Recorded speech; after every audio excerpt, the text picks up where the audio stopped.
You are listening to KLRN Radio, where liberty and reason still reign.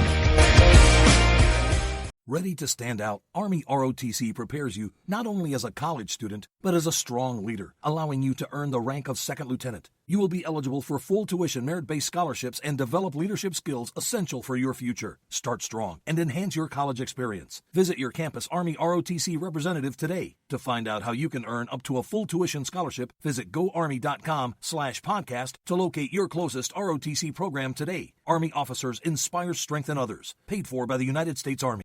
At the LASIK Vision Institute, we know LASIK is a big decision, and every one of our patients is unique. That's why we customize your LASIK journey to you. I only have a certain budget. No problem. Right now at the LASIK Vision Institute, get 20% off LASIK when treated in April. That can be over $900 off when treating both eyes, plus guaranteed financing options. So visit GetLVILASIK.com today to start your journey towards 20/20 vision. Must mention this promotion and be treated in April of 2024 to qualify. 20% off standard price of wave light procedure. Cannot be combined with any other offers. Go to GetLVILASIK.com for details. At the LASIK Vision Institute, we know LASIK is a big decision, and every one of our patients is unique. That's why we customize your LASIK journey to you. I'm so busy right now. We offer a mix of convenient days and times, including 30-minute virtual appointments to fit your schedule. I would love it, but I have astigmatism. We treat thousands of patients with astigmatism every month with great outcomes. The LASIK Vision Institute is making your journey towards 20/20 vision all about you. So visit GetLVILASIK.com today to start your LASIK journey. Hi, everyone. This is JJ, the co-founder of Good Pods. If you haven't heard of it yet, Good Pods is like Goodreads or Instagram, but for podcasts.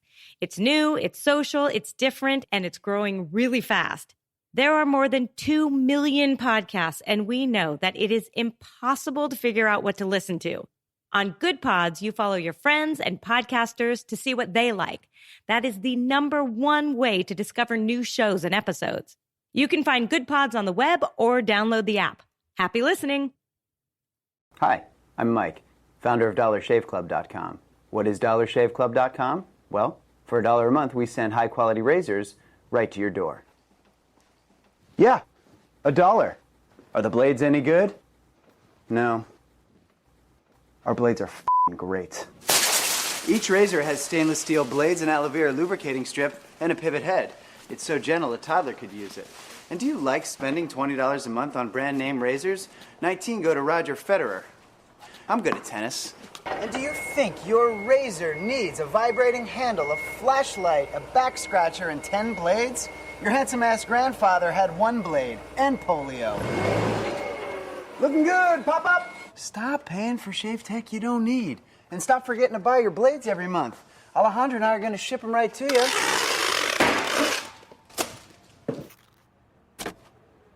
We're not just selling razors, we're also making new jobs. Alejandro, what were you doing last month? Not working. What are you doing now? Working. I'm no Vanderbilt, but this train makes hay. So stop forgetting to buy your blades every month and start deciding where you're going to stack all those dollar bills I'm saving you. We are DollarShaveClub.com, and the party is on. I know karate, I know jiu-jitsu, I drive like a gangster when I'm coming to see you, see you. See you, see you. The following program contains coarse language and adult themes. Listener discretion is advised. It's time now for the Conservative Curmudgeon Radio Show. Now, here's Grouchy.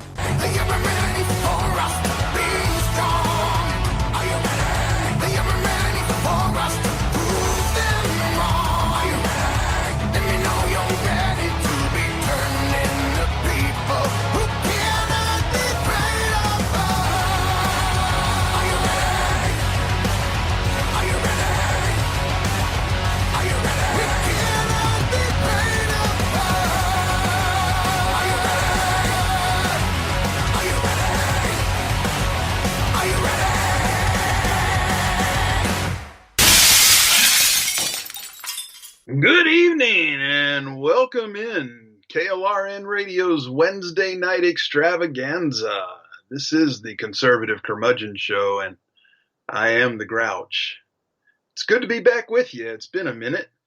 I hope you're holdover from the Rick and Stacy show that was on before. If you're not, you should be tuning into them before me. I'm still glad you're here. Don't get me wrong, but I mean, it's Wednesday. It's the extravaganza. You're supposed to be on with us all night, the way you do this thing and do it right. So anyway, speaking of, I don't know if there's a red wine after me tonight. There is not, sir.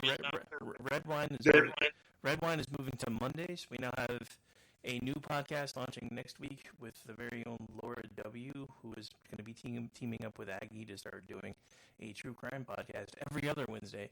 So since that starts next week and there will be a gap for this week, Andrew and I are taking over the airwaves for an hour. Well, there you go. So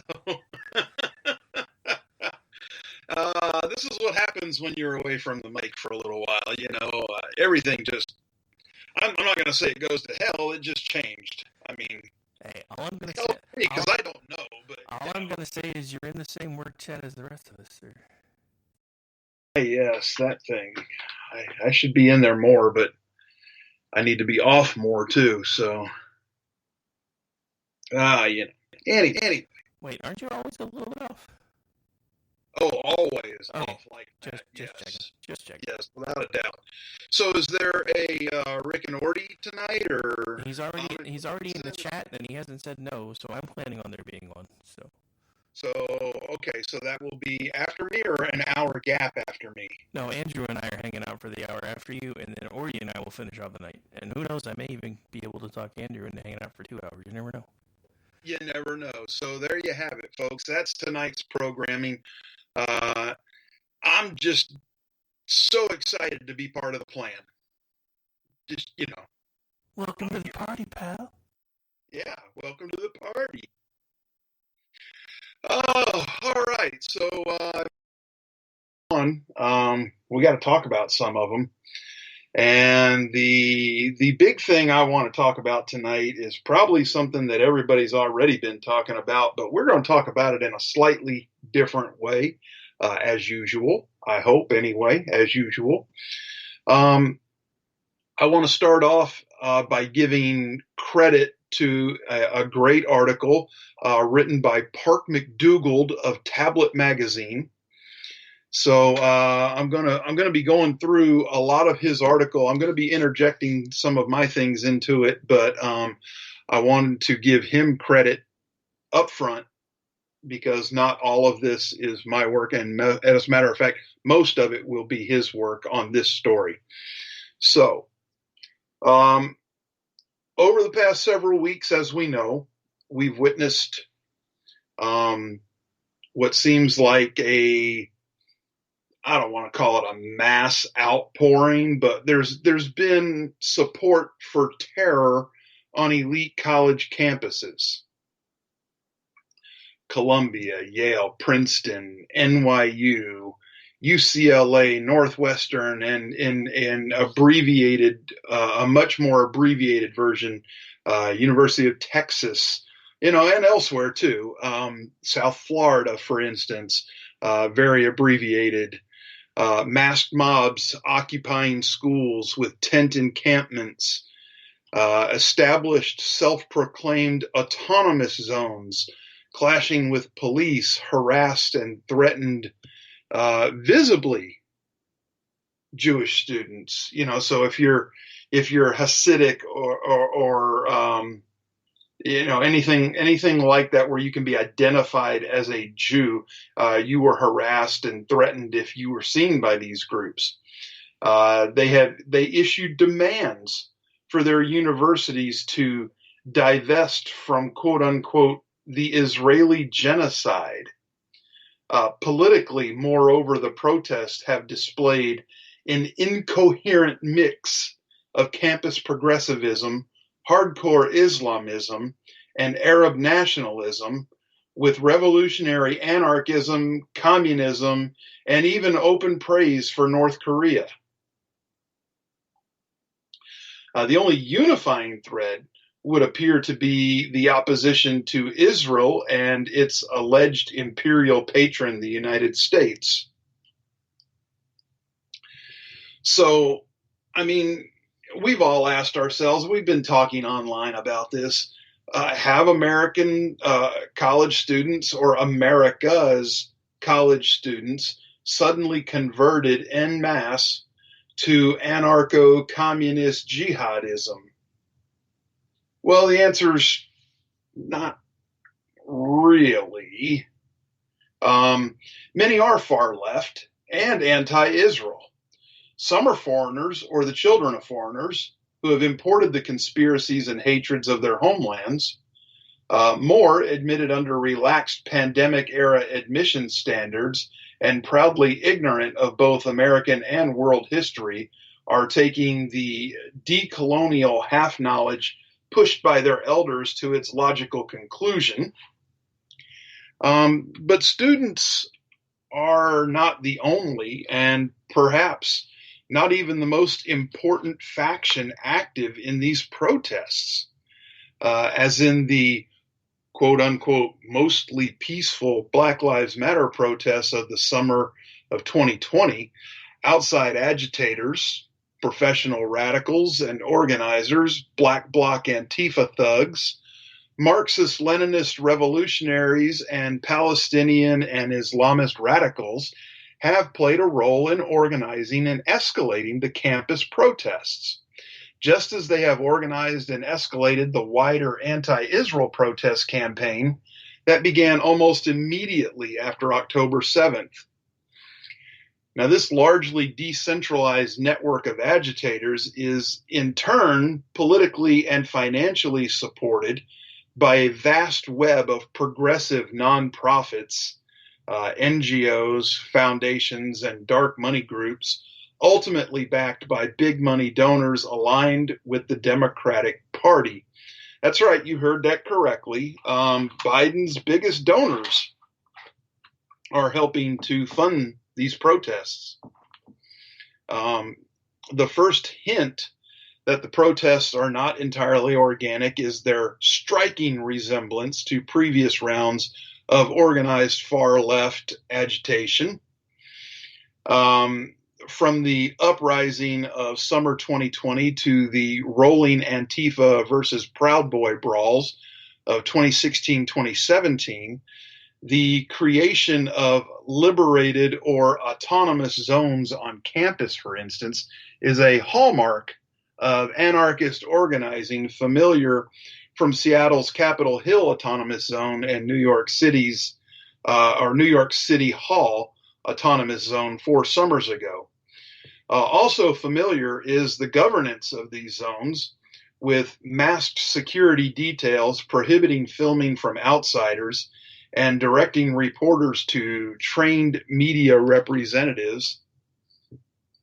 During clashes with police or with counter-protesters, students and their allies have deployed classic block tactics, covering their faces and dressing in matching outfits to promote anonymity, linking arms to interfere with police attempts to conduct arrests, and attempting quote-unquote de-arrests, the coordinated swarming of police officers to rescue apprehended comrades. At Yale, student activists doxed the police officers sent to clear them out of the encampment, another harassment tactic frequently employed by Antifa. Scratch a pro-Palestinian radical organization and you'll likely find Tide's involvement somewhere. So these resemblances are no accident. All of these tactics require a degree of instruction and training. Footage from Columbia showed the professional protest consultant Lisa Fithian, a veteran Occupy BLM, Standing Rock, and Stop Cop City, teaching students at Columbia how to barricade themselves into Hamilton Hall. She should be charged with incitement. Recent video from inside the protest encampment at UCLA, meanwhile, showed masked men leading a hand-to-hand combat training when police cleared out encampments at the University of Texas, Austin, and Columbia. And the City University, New York last week, roughly half of those arrested had no connection with the university at which they were arrested. Some, like the 40-year-old anarchist heir James Carlson, arrested at Columbia's Hamilton Hall, had protest-related rap sheets going back 2 decades. So what you're seeing is kind of a real witch's brew of revolutionary content interacting on campuses.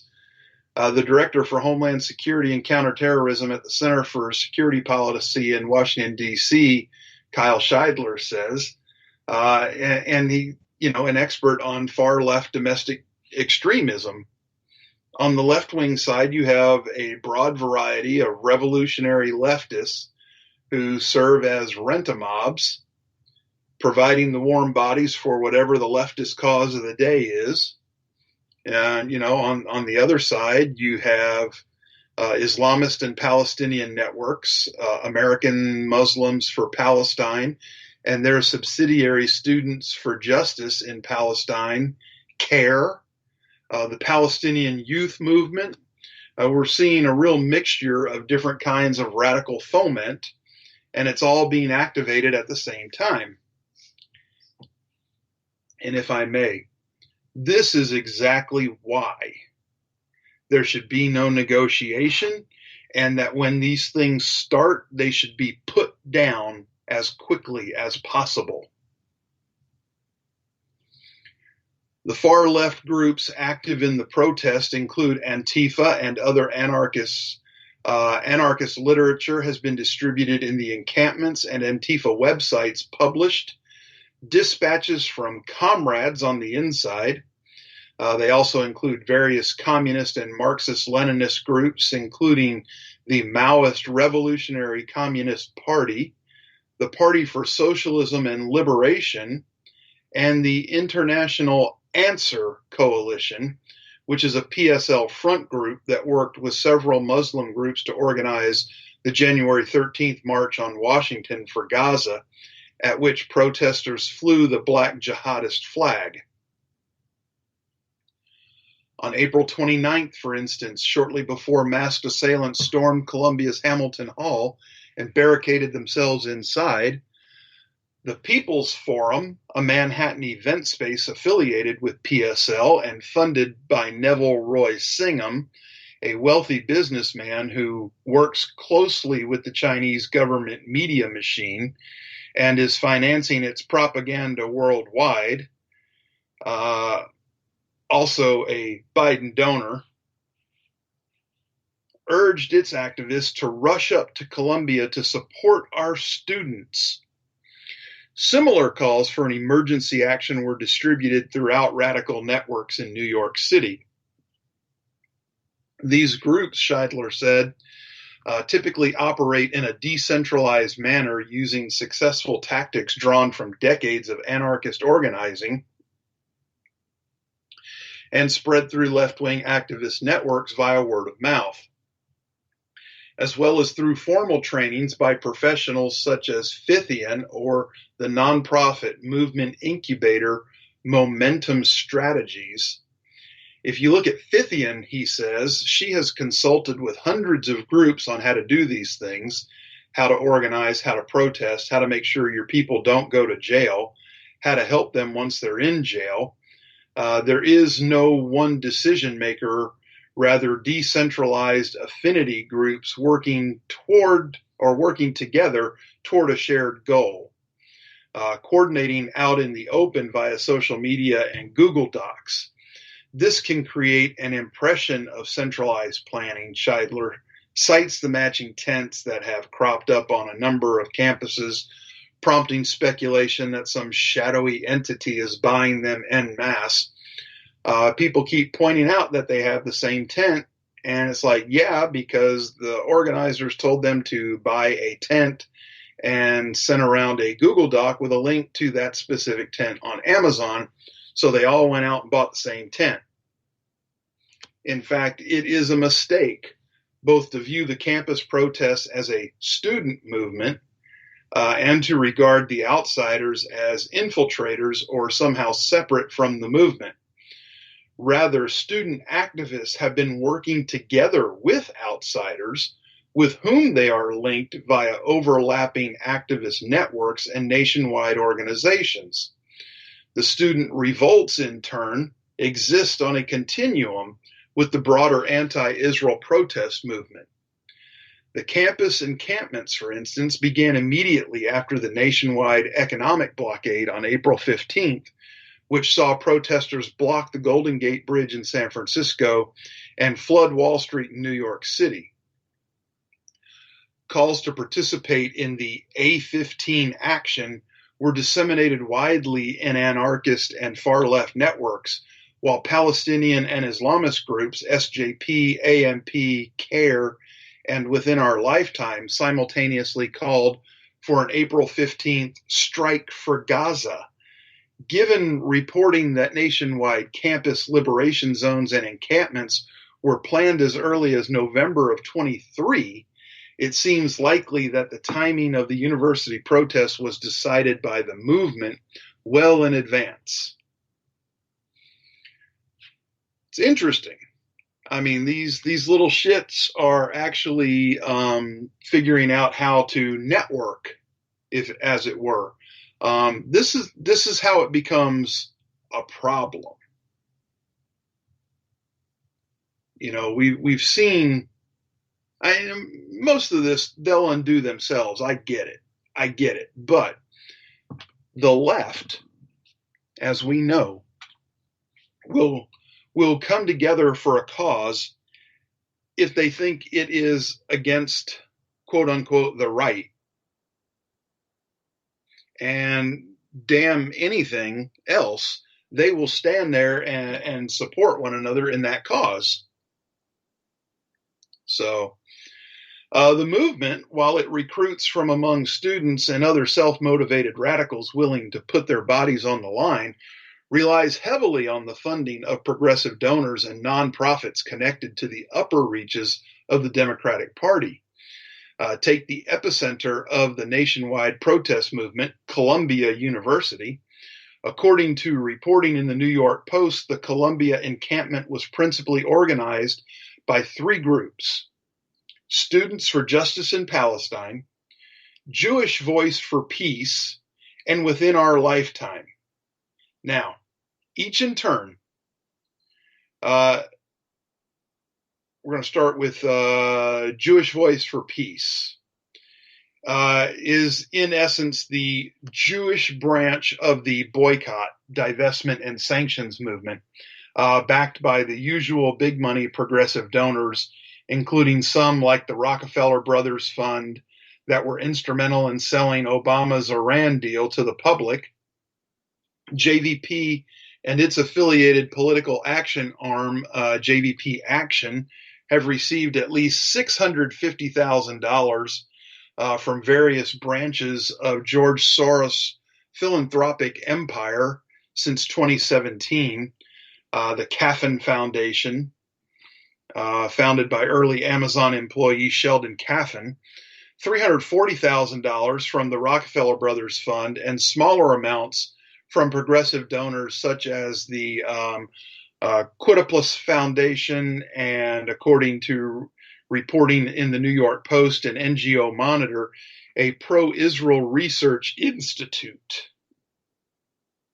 Yeah, so a pro-Israel research institute is funding anti-Israel protests.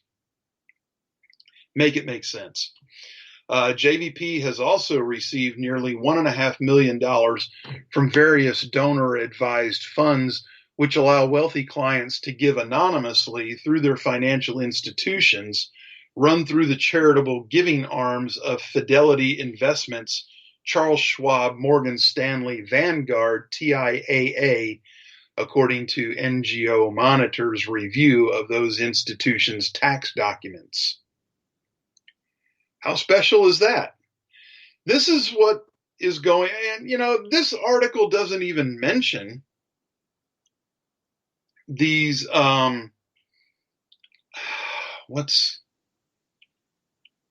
just say assholes.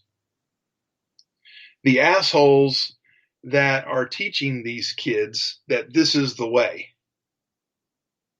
on these college campuses.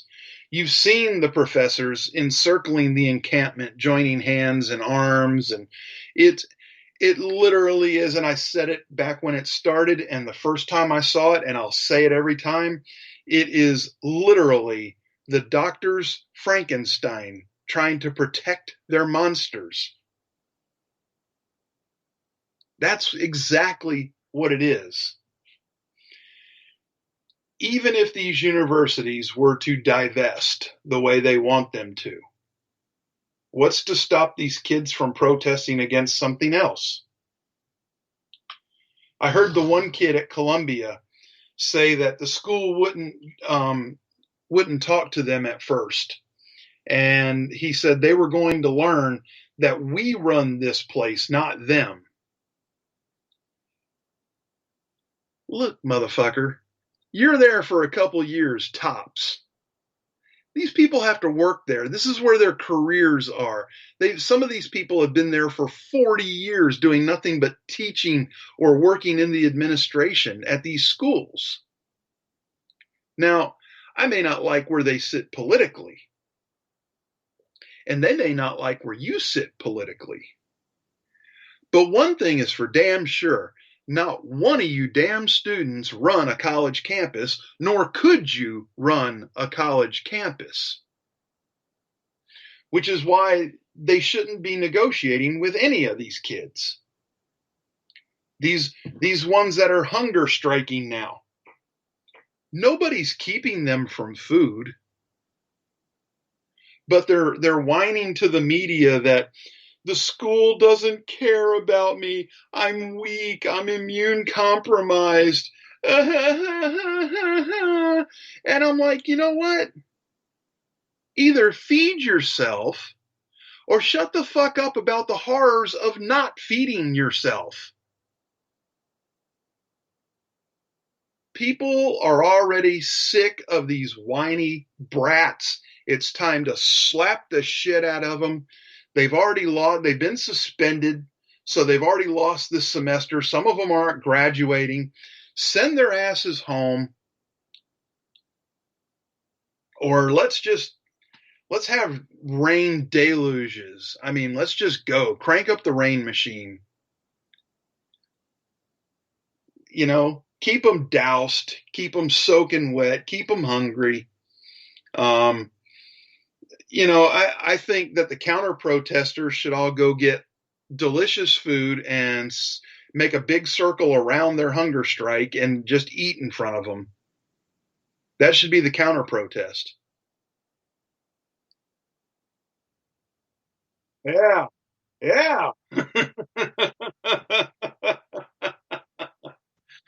Oh, shit. I don't know about any of y'all, but I'm really sick of their asses already. It's only been going on a few weeks, and it's just like, when are they going to shut the fuck up and go home?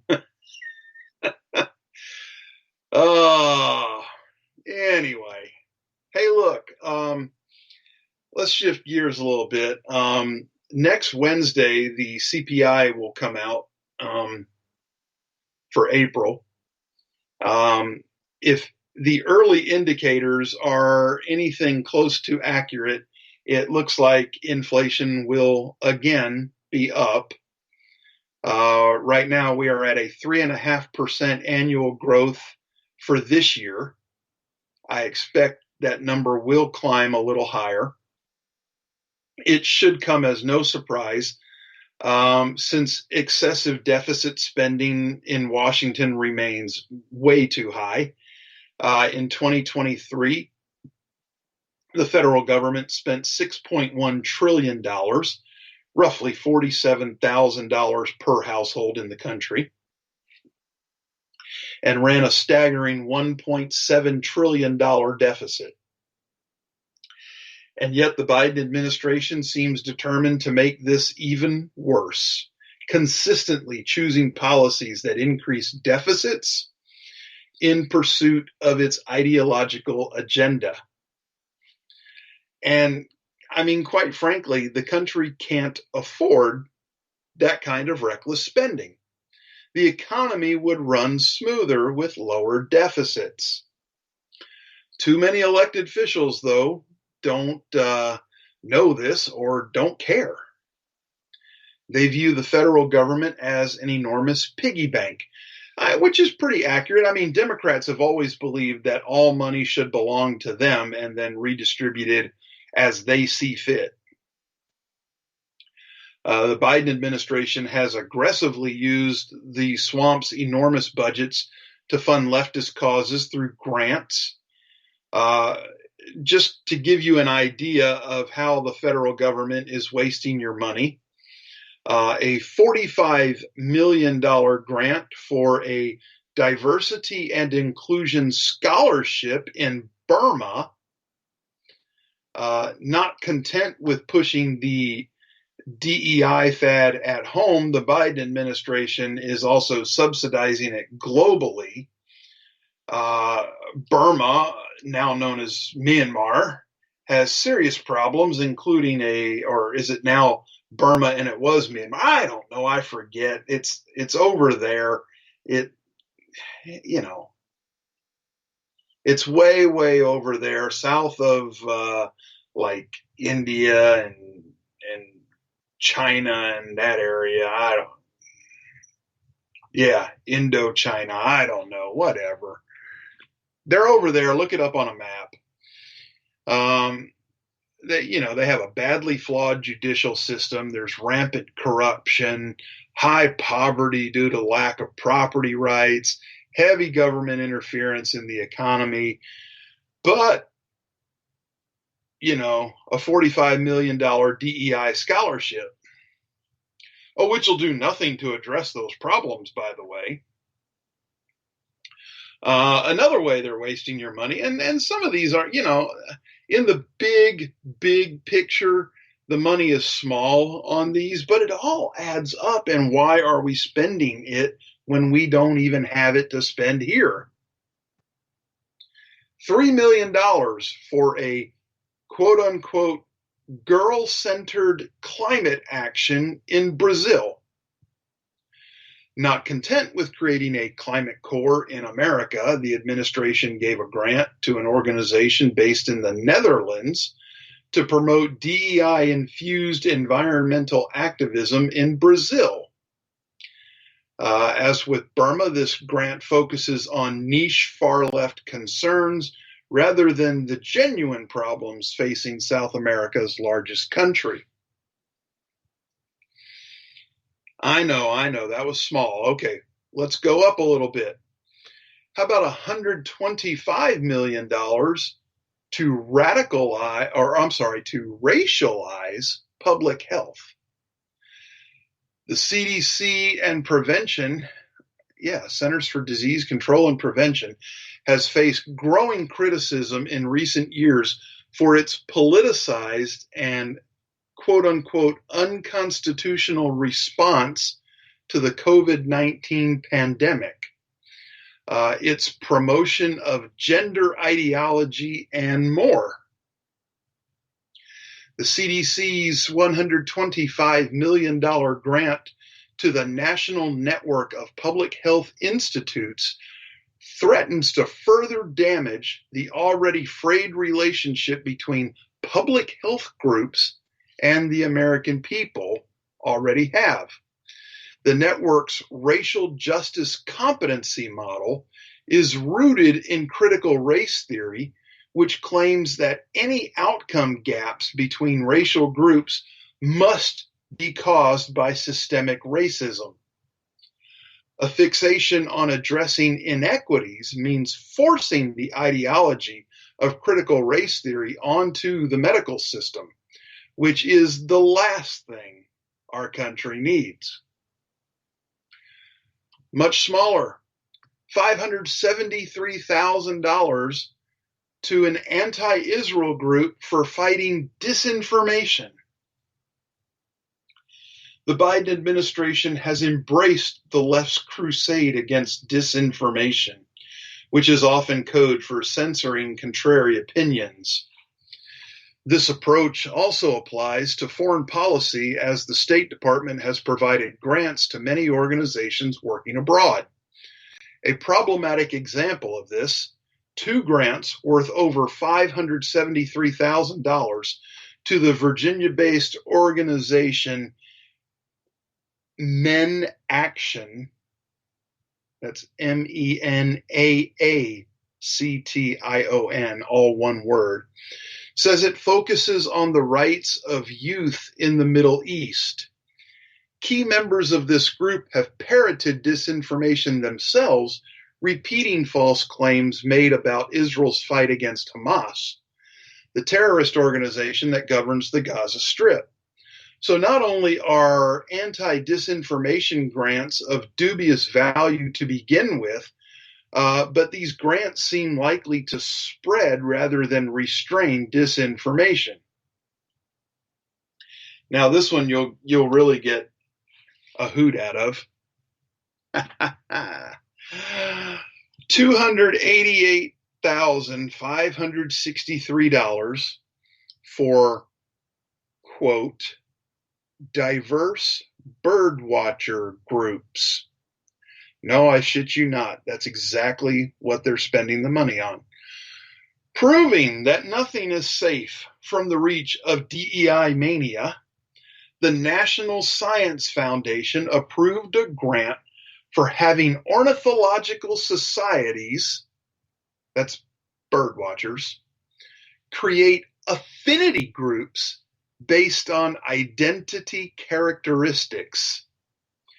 Rather than being based on serious evidence of bigotry or discrimination, as though birdwatching groups are nests of racists, it's instead predicated on some members who lack a sense of community or feel their voices aren't being heard. Such vibes-based concerns might be worth addressing with internal meetings. However, the federal government has absolutely no business getting involved, especially when the gross national debt is $34.6 trillion.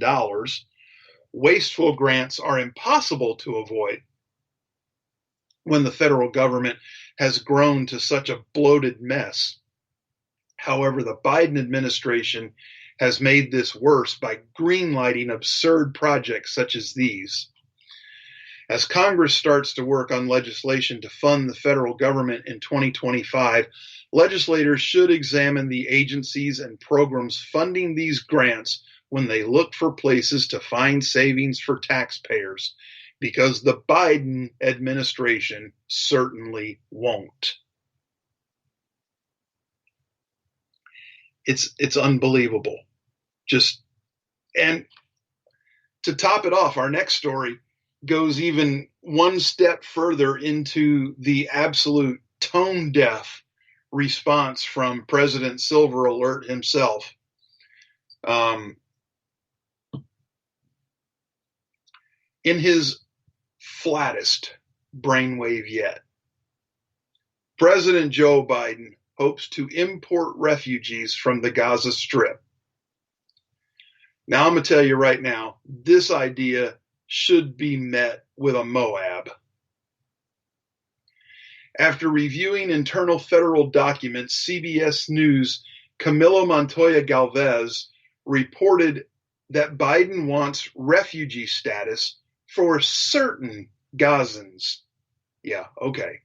This designation offers beneficiaries permanent residency, resettlement benefits like housing assistance, and a path to American citizenship.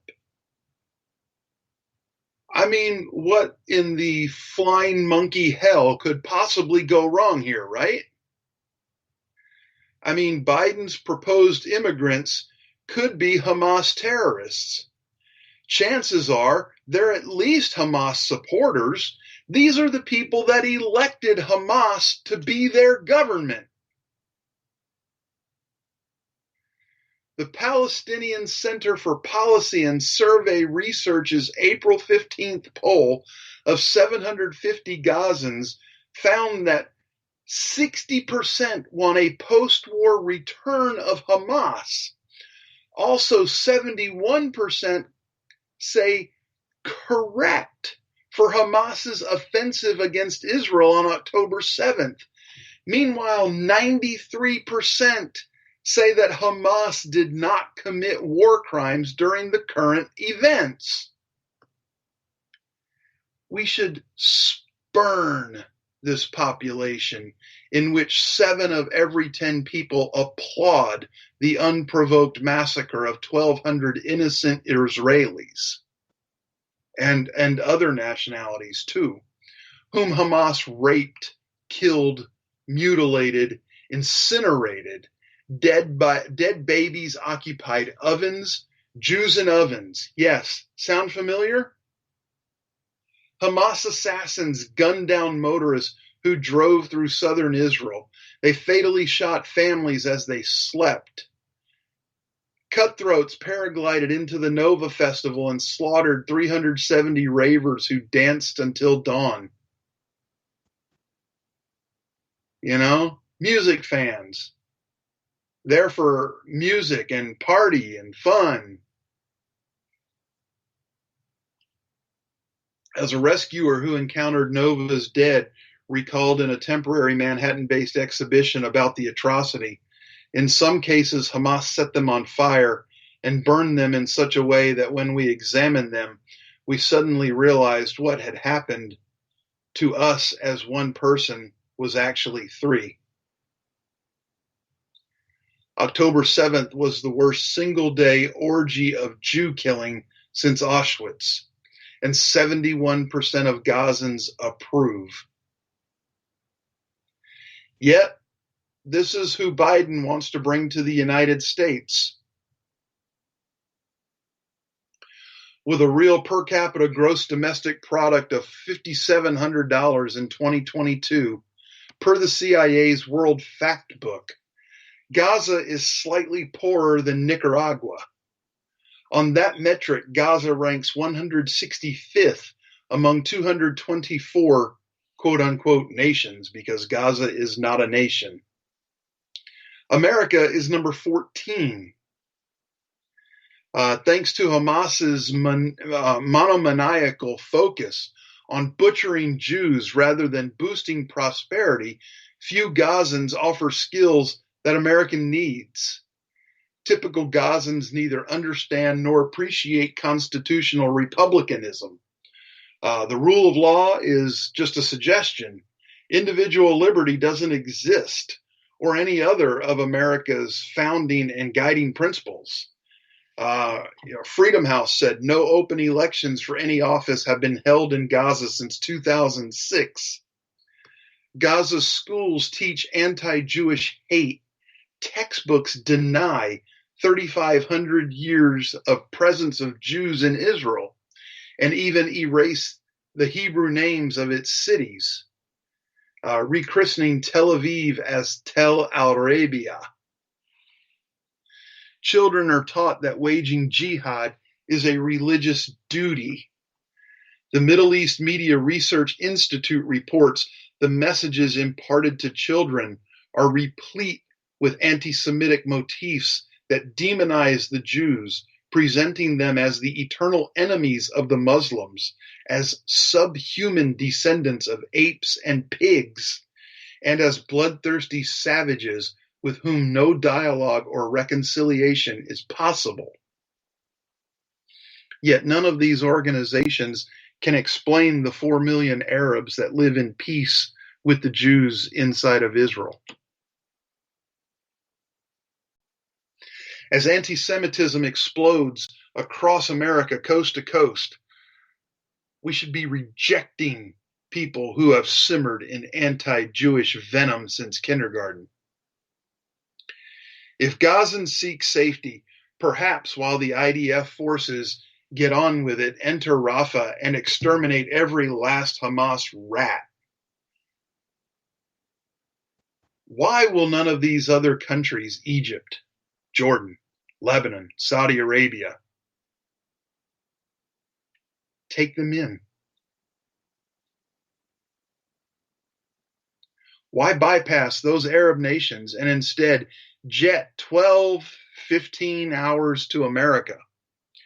We give billions of dollars to Egypt. Senator Kennedy from Louisiana noted on Fox and Friends. The IMF bails them out every other Thursday with our permission. President Biden needs to call Egypt and tell them to do their part. You know, I saw in the paper that when Israel started closing in on the border of Rafah, that it shut off the border to Egypt at Rafah, and that Egypt was upset. And I'm like, why the hell are they upset? They won't let the Gazans cross in anyway.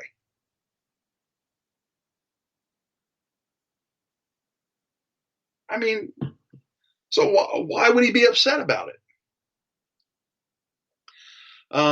So far, Biden has let over 10 million illegal aliens break into America. These invaders are wrecking U.S. cities and states.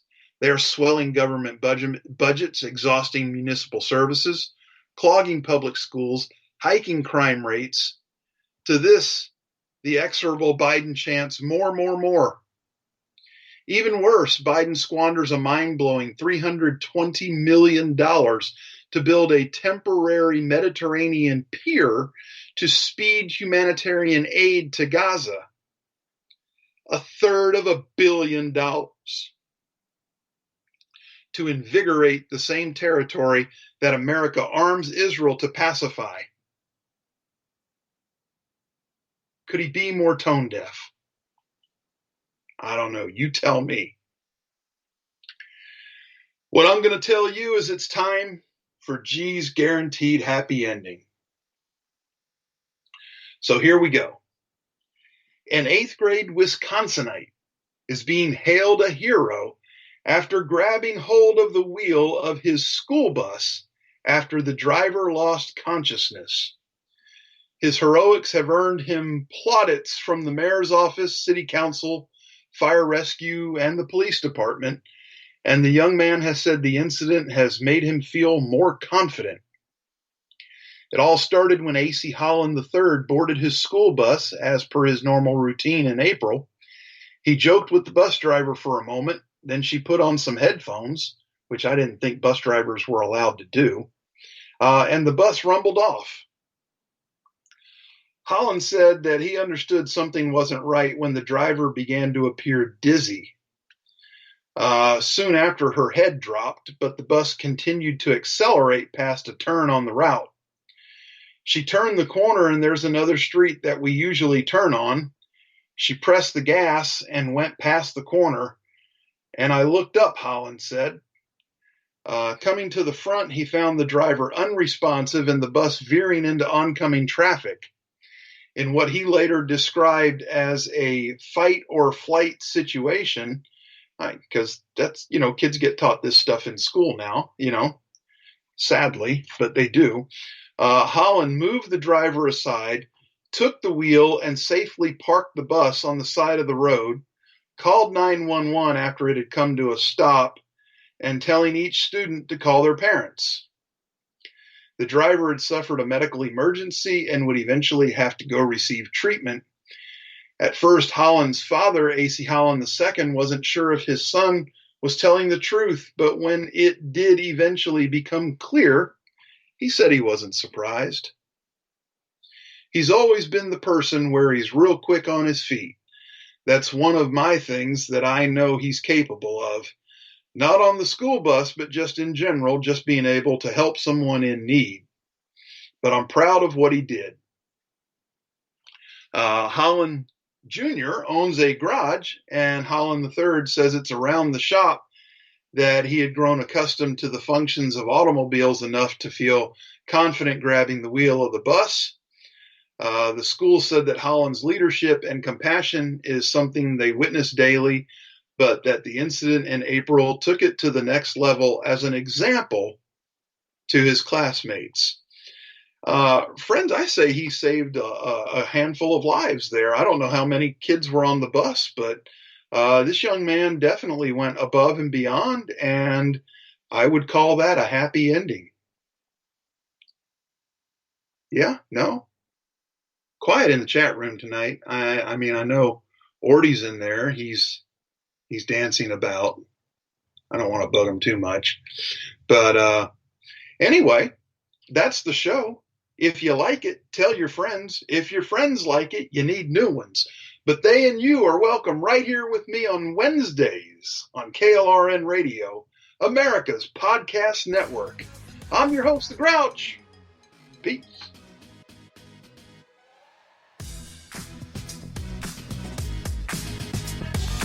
One, two, what you doing? I've been jumping through some hoops. Wanna get my body loose. Wanna tell you what to do. I've been running out of bounds like an animal struggling. Looking for a diamond. I'm trying, I'm fighting, riding in the rhythm now. I just wanna stay on the night. Wanna stay on the night. Yeah, yeah. Just wanna stay up all night with you. Just wanna stay up all night with you. There's nothing that I wouldn't I hate this place. Nothing works here. The medications don't work.